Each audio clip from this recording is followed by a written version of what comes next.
pemerintah melakukan perubahan struktur belanja negara yang sangat signifikan di tahun 2026 karena setiap rupiah adalah uang rakyat.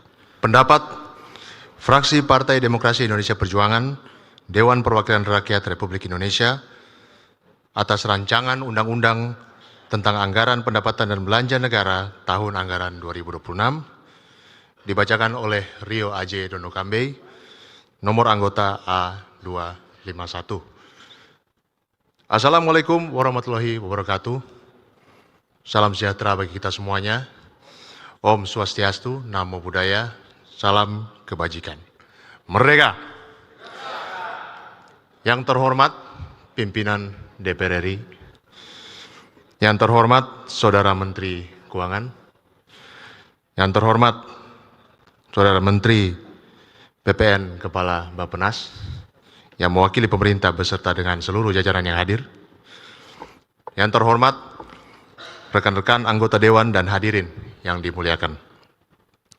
Puji syukur kehadirat Tuhan Yang Maha Kuasa yang telah memberikan rahmat dan bimbingannya kepada kita semua, sehingga kita dapat menjalankan tugas konstitusional untuk memberikan pandangan fraksi-fraksi atas rancangan undang-undang tentang anggaran pendapatan dan belanja negara tahun anggaran 2026 beserta dengan nota keuangannya.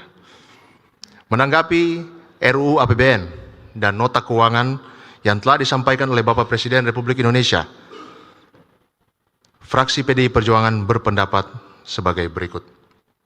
1. APBN sebagaimana amanat konstitusi adalah wujud pengelolaan keuangan negara untuk sebesar-besarnya bagi kemakmuran rakyat. 2. RAPBN tahun anggaran 2026 merupakan yang pertama yang disusun secara utuh oleh pemerintahan Presiden Prabowo Subianto yang akan difokuskan untuk mewujudkan kedaulatan pangan, energi, dan ekonomi. 3. Pemerintah hendaknya dapat menjelaskan lebih lanjut rencana transformasi yang akan dilaksanakan dan tahapannya sehingga akan terlihat dalam perubahan struktur ekonomi dan sosial, ekosistem birokrasi dan kemandirian rakyat.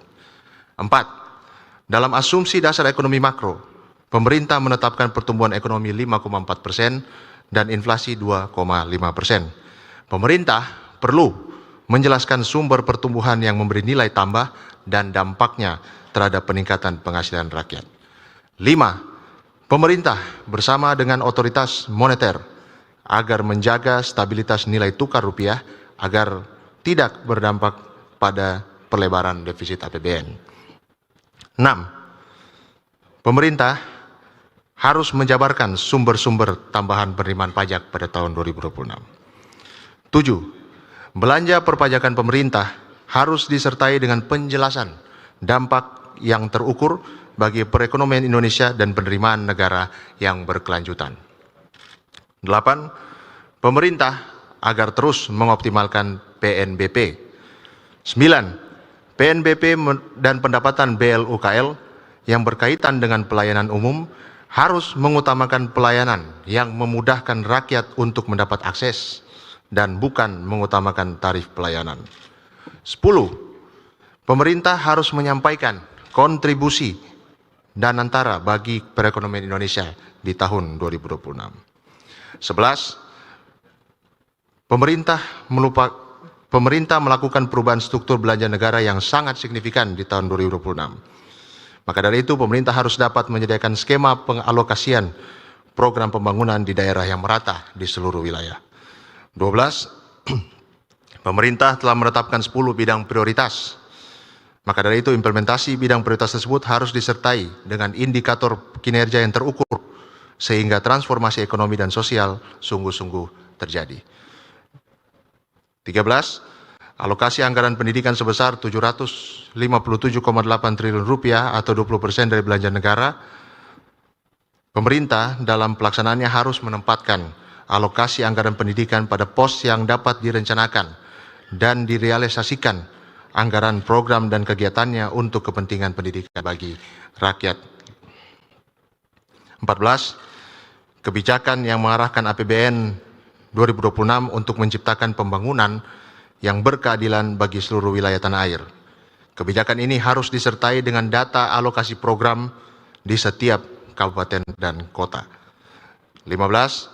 pelaksanaan kebijakan anggaran untuk perlindungan sosial dan subsidi harus disertai dengan pelaksanaan yang menjamin ketepatan sasaran penerima manfaat.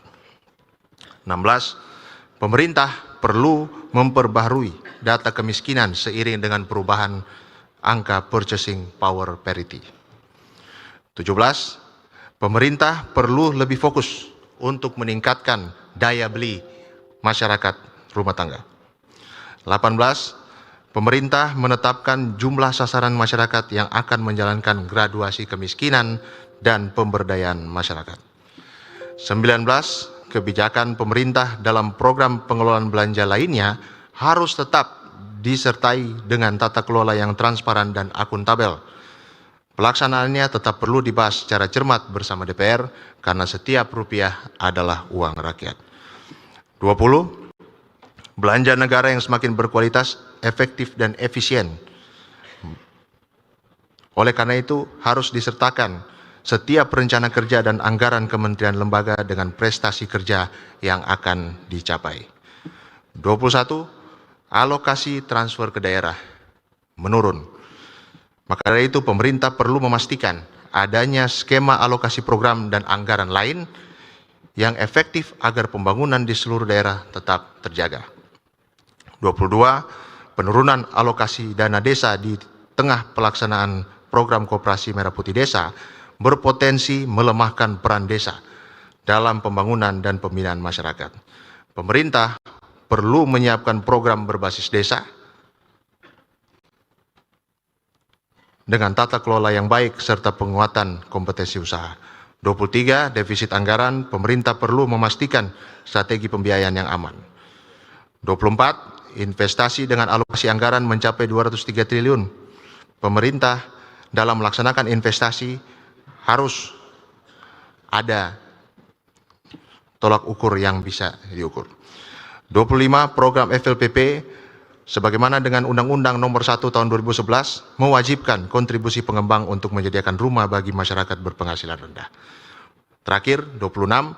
Sasaran pembangunan nasional yang ditetapkan untuk tahun 2026 harus disertakan dengan penjelasan kementerian lembaga yang bertugas untuk mencapai hal tersebut, agar supaya dapat dievaluasi capaian dan prestasi dari KL terkait.